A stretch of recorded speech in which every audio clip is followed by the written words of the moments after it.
આજે ખેડૂતો આંદોલન કરી રહ્યા છે, એમના ખેતરની અંદર વીજ લાઇનની પરમિશન વગર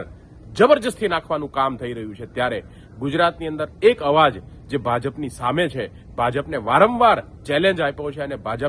ભાજપના કુશાસનની સામે સવાલ ઉપાડવાનું કામ કર્યું છે, એવી આમ આદમી પાર્ટીને ખતમ કરવાનું વારંવાર ષડયંત્ર ભારતીય જનતા પાર્ટીએ રચ્યું છે. ચૂંટણી પહેલા પણ આમ આદમી પાર્ટીના કાર્યકર્તાઓ નેતાઓને જેલમાં નાખવા, એફઆરઆઈઓ કરવી, ખોટા કેસો કરી અને એમના મોરલ તોડવાની કોશિશ વારંવાર થઈ છે અને ચૂંટણી પછી પણ આ સિલસિલો આજે પણ ચાલુ છે. 2 દિવસ પહેલાની એક ઘટના છે